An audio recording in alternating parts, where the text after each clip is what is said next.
اللهم صل وسلم وبارك على سيدنا محمد وعلى آل سيدنا محمد أجمعين. نبدأ فيديو جديد.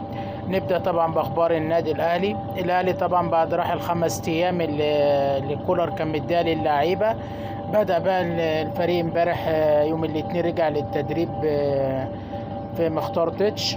وطبعا نص ساعة في الجيم، بدأ مع مدرب الأحمال نص ساعة في الجيم، فك بقى العضلات ورجع بالتأهيلية.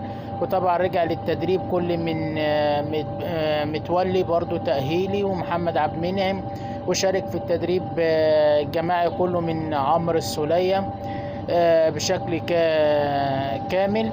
وطبعا كولر برضو طلب من جهازه يجيب محمد محمود وزياد طارق للفريق الأول، رجعهم برضو التدريب وهيبص عليهم الفترة اللي جاية دي، طبعا عشان هيبقى في نقص في الفريق.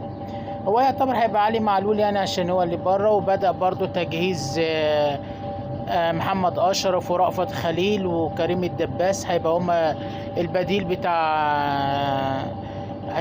بتاع علي معلول في كأس العالم. طبعا بعد كده بعد فترة الغياب دي مع الإهمال برضو، وطبعا كولر عمل فقرة كده تدريبية بعد ما اجتمع معاهم للفترة اللي جاية عشان يستعد طبعا لمباراة الكاس مصر يوم 27. طبعا فقرة تقسيمة كده ما بين الفرقتين، وبرضو فقرة كده تدريب بالرأس. قال لك انا بيجي لي عرضيات كتيرة من الجنبين والكلام ده كله، ما فيش حد بيدي بالرأس. جاب كده حاجة زي خشبة كده وبتاع وعلق فيها كورة وخلى المهاجمين المهاجمين طبعا بيدي الكورة بالرأس، زي بص حد بيرفع له الكورة واداها له بالرأس. طبعا خدت نص ساعة الفقرة دي، وبعد كده تقسيمة صغيرة ما بين الفرقتين، قسم الفرقتين مجموعتين وبدأ تقسيمها.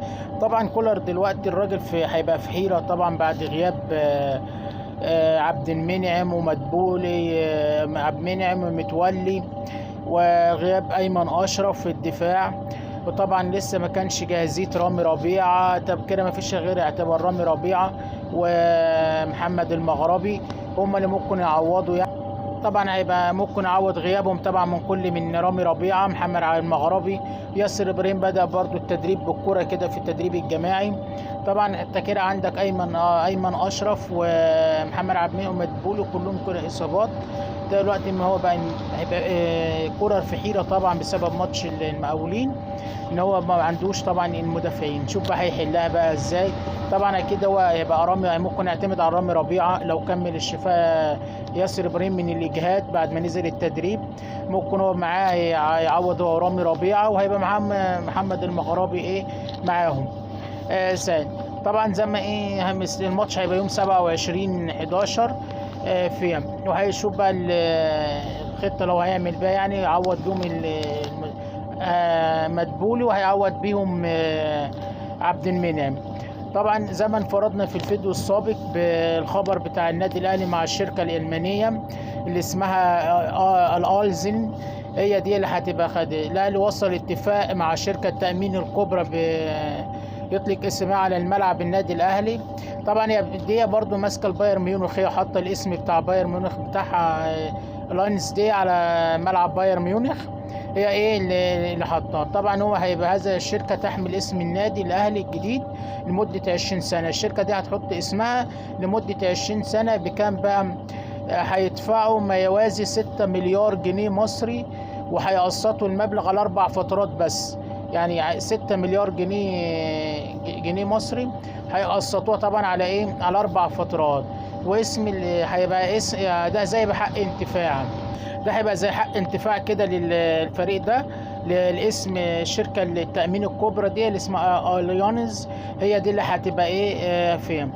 ولسه بقى المشاورات بدأ، هي هتبقى في 6 اكتوبر، وراحوا بصوا على كل حاجه، وكل حاجه يعني الاهلي خلص فيها والتامين وكل حاجه بتاعها، اللي هم هيبقى الاسم بس، هم هيبني الاستاد وهتبقى حق الانتفاع ليهم لمده 20 سنه فيه. طبعا كده احنا كنا انفردنا فيها طبعا احنا انفردنا فيها طبعا في الفيديوهات السابقه للاسم والمده اللي هم حق الانتفاع وكله، وخلصوا كل حاجه مع النادي الاهلي. كده خلصنا اخبار النادي، ندخل على اخبار نادي الزمالك. طبعا اخبار نادي الزمالك دلوقتي ايه، رجعوا برضو التدريب من يوم الاثنين بعد الراحه السلبيه اللي اداها لهم فيريرا، وصعدوا 3 لعيبه الفريق الاول عشان الغيابات.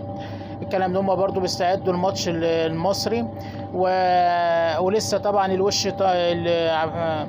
محمود الونش لسه طبعا في فتره التأهيل، لسه هيفك بقى بتاعه مع الدكتور، وهيشوف بقى ينزل التأهيل بتاعه. هو مدينه 6 شهور، بس الوكيل بتاعه بيقول لك ممكن يبقى 4 شهور وممكن اقل من كده. لسه بقى لما نشوف الفترة الجاية الدكتور بتاعه هيقول له ايه.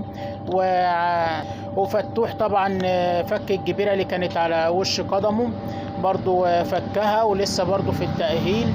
ومحمد عبد المنعم برضه، محمد عبد الغني لسه في فتره تاهيل، وشيكابالا كل ده لسه بقى ايه، ما حدش فيهم نزل التدريب، كلها في التاهيل بعد الاصابات اللي هم حصلت لهم. وطبعا فيريرا بيفكر ان يغير مركز زكريا الوردي، ممكن يرجعه مساك يعوض يعني غياب الونش وعبد الغني. ممكن قدام المصري ممكن يرجعه مساك، يعني عايز يغير مركزه. هو كده كده فيريرا اصلا برضو خبر حصري ان فيريرا مش مقتنع بالخمسه الاجانب اللي فيها، وقال لك انا مش عايزهم. يعني ده خبر حصري برضو ان فيريرا مش مقتنع بالخمسه الاجانب. بعد ما مستوى الجزيري نزل قال لك انا مش عايز الخمسه. وكده فيريرا اصلا كده فيريرا عايز يمشي، عشان نبقى عارفين يعني، والكلام ده قلنا عليه من بدري ان فيريرا عايز يمشي. ممكن يطفز بقى الخمسه دول عشان ايه الاداره تروح ممشياه. ولسه الزمالك برضو بيدور على مهاجم صغير السن كده ايده تحت السن في فتره انتقالات الشتويه. وطبعا عرضوا على فيريرا كذا مدافع عشان يختار منهم، وقال له نرجع محمود علاء، قال لك لا مش عايز محمود علاء انا. هو بقى هيشوف، قال لك ممكن كمان ما احتاجش ان مدافع اصلا من، بس لسه هيشوفوا بيدرسوا. طبعا هم لسه راجعين، وهيشوف بقى يقعد مع الاداره تقعد مع فيريرا وتشوف ايه طلباته يعني في الشتاء اللي هتبقى ايه النظام تحت المهاجم اللي هم عايزينه تحت السن. كده يبقى خلصنا اخبار نادي الزمالك. نخش بقى على اخبار منتخب مصر. طبعا منتخب مصر في الكويت امبارح سافر لمباراه بلجيكا، واستدعى طبعا مروان حمدي مكان. طبعا المنتخب استدعى مروان حمدي مكان عمرو المرموش بعد ما اتصاب. قلنا برضو من فتره ان مرموش كان متصاب في الماتش، واحتمال يجيبوا مروان حمدي او عبد القادر، بس هو كان الاقرب. قلنا طبعا هيبقى الاقرب مروان حمدي يعني، واستدعى مروان حمدي المنتخب مكان عمرو المرموش اللي متصاب. وطبعا المنتخب النجوم بتاعته كلهم راحوا له المحترفين وكلهم، وبتاعت بيراميدز كلهم برضو راحوا وسافروا واستدعوا. ولسه النهارده هيسافر مروان حمدي للكويت، يعني ايه استعداد ماتش بلجيكا اليوم الجمعه. طبعا واحتمال برضو يقعدوا هناك لو هيلعبوا مع طبعا المنتخب ممكن يلعب مباراة تانية مع الكويت في الكويت هناك برضو، بس لسه ما يعني هنشوف هيلعبوا ولا مش هيلعبها. وده كل الجديد يعني المنتخب الوطني في الكويت. طبعا المنتخب الاولمبي هيلعب مباراتين ودين مع المغرب يوم 17 يوم 20 لاستعداد بقى التصفيات افريقيا. طبعا لسه في مارس مباراة مع زامبيا. وطبعا مقيلي في خلافات ما بينه وما بين عصام الحضري، وعايز يمشي عصام الحضري، بس طبعا ايه المنتخب فرض عليه ان عصام الحضري. بس الايام اللي جايه دي هنشوف يعني ايه اللي هيحصل ما بينهم. هنشوف الايام اللي جايه بقى الاختلافات ما بينهم هترسل لايه، يعني هيمشيه زي ما ميكيلي عايزه، ولا الاتحاد الكوره ولا هيفرض عليه يعني رايه ان هم يخلوا عصام الحضري ولا لا. طبعا المنتخب بيستعد برضو زي ما قلنا في مارس مباراة زامبيا، ان هم عشان لو كسبوا مباراة زامبيا دي هيوصلوا ايه لكاس افريقيا، طبعا منها المؤهلة لاولمبياد باريس 2024. وهنشوف بقى كل التوفيق بقى لمنتخب مصر الكبير والصغير. وهذا برضو المنتخب الناشئين برضو بين 2003 اللي كان بيلعب مع المغرب امبارح، برضو عمل كل حاجه في الكوره امبارح بس ملوش نصيب. ولا طبعا اول مره يعني هندي مساحه للمنتخب ده نتكلم عليه شويه. منتخب النيش ده اللي ماسكه محمد وهبه مدير فني، طبعا يعني تحس ان اللعيبه ما بتلعب، يعني ما فيش خطط، ما فيش روح، ما فيش ان هم نظام في الملعب. يعني الجونين غلطه من المدافعين، ولا باك اليمين مغطي في الهدف الاولاني، ولا باك الشمال مغطي برضه في الهدف الثاني اللي في الدقيقه يعني 46. يعني لو كنا حافظنا على الجون اللي دخل فينا ده واثبتنا لغايه ما الشوط الاول ما خلص، كنا الشوط الثاني عرفنا نتعادل، بدل ما هنبقى يعني خارجين 1-0 غير ما تبقى مغلوب 2-0. اللعيبه مش عارفه ماسكه نفسها، ما فيش يعني زي ما قلنا خطط، ما فيش ان هم يعني اول مره ده لو ابتدائي او اعدادي بيلعبوا كوره احسن منهم. يعني طبعا لو يعني في ابتدائي او اعدادي ان هم بالتنظيم اللي هم عاملينه ده تنظيم غلط جدا في الدفاع، في الاستقبال، في الهجمات المرتده. تحس ان فريق لسه بيتكون بدائي، يعني ابتدائي بيعرف يلعب عنه. فيها يعني المفروض المنتخب ده ان انا اجيب مدير الفني فين مثلا الخطه. المشكله ان الكره المصريه هنا في اتحاد الكره مفيش حد بيحاسب خالص، مفيش ان المدربين لا امشي هات ده غيره وهات ده الكلام ده، لا. الفريق ان احنا في عناصر حلوه يعني زي يعني سيد معوض، في ابراهيم عادل، في محمد عادل اخوه، في المحترف بره ده. يعني في كام لعيب كويسين، المفروض ان انا ابني على الناس دي، بس اجيب لهم مدير فني كده ايه بيعرف يتعامل معاه، ويوقفهم التوقيفه بتاعتهم الصح، يوقفهم استلام الكوره، الدفاع من الهجوم، الهجمات المرتده، هيئهم صح للدورات. انت كده انا بقالنا بتاع 26 سنه ما وصلناش كاس العالم من الناشئين ده. هي مره واحده او مرتين، باين كانت 2009 باين ولا كان 2000 وكام اللي لعبنا منتخب الناشئين ده كاس العالم. يعني 26 سنه ما نوصلش منتخب مصر ما فيش ناشئين خالص. يبقى كده في حاجه غلط في اتحاد الكوره. اتحاد الكوره اصلا ده كله مجاملات من حازم امام، من جمال علام، من العطار، من كله مركز مع الفرق يعني يركزوا بس ان هم يضروا الاهلي، يضروا الفرق الباقيه عشان مصلحتهم هم الخاصه، يضروا المنتخب مصر. منتخب مصر الكبير يعني كروش الراجل كان عامل كل حاجه ورجعك وكل حاجه ما فيها. فلحش بس هم اللي مع المنتخب الكبير، هو بس فالح بس يحافظ على محمد صلاح ده، وسايب الدنيا كلها بتعك مع المنتخبات التانية. ما يعني المنتخب الأولمبي، منتخب الناشئين اللي كان بيلعب امبارح، كل ده المفروض يبقى لازم فيه دعم وفيه كل حاجة، وفر له كل حاجة زي أنا موفر لإيه المنتخب الكبير. جايبين مدير فني بيختار على مزاجه، بيعمل هم قالوا له خد ده وسيب ده وخد ده واعمل ده. هو مين فيكتور ايرو فيكتور بيختار القايمه، يقولوا لا سيب ده خد من ده وهات ده وهات ده بمزاج حازم امام عشان ما يزعلش حازم امام.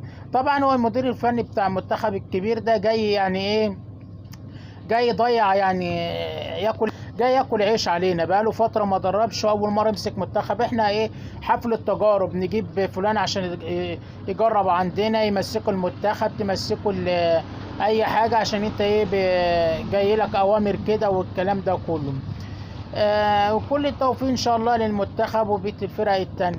طبعا تنظيم كاس، يعني خلصنا كده اخبار الغم، نخش بقى على اخبار كاس العالم. طبعا معظم المنتخبات يعني سافرت الدوحه، وفي اللي لسه بيلعب ماتشات وديه زي بلجيكا، زي الارجنتين، تونس وصلت هناك، ايران وصلت، السنغال وصل. يعني في فرق كتيرة يعني وصلت لكاس للدوحة. هناك تنظيم عالمي، ده يعني شرف يعني ده شرف للعرب وشرف لأفريقيا وشرف لآسيا كلها. التنظيم بتاع قطر ده صراحة يعني تنظيم عالمي من معنى الكلمة. عايز تقول التنظيم بتاع قطر، الشوارع، التميمه اللي ساعه كاس العالم على الكورنيش، وكل اللي انت عايز قول في تنظيم كاس العالم 2022 في قطر. حاجه تحفه وفخر للعرب كله. يعني زي ما قلنا فخر للعرب كلها. ملاعب، استضافه، حتى المراكب خلوا 25 مركب او 30 مركب شرعيه تبقى فنادق شرعية. حاجة تحفة في المراكب، في الفنادق، في الشوارع، في كل حتة في قطر هناك في دولة قطر حاجة تحفة، تنظيم عالمي. هتبقى الملاعب على أعلى مستوى، فيها ملاعب متجهزة، لو الجو حر تبقى هي مرطبة، كل حاجة متجهزة على أعلى مستوى في قطر هناك. وتنظيم عالمي بمعنى الكلمة، زي ما بنقول يعني ما حصلتش في تنظيمات العالم التانية، في بقية كأسات العالم التانية، ولا في روسيا، ولا كان في جنوب أفريقيا، ولا إيه الناس اللي استضافت قبل كده.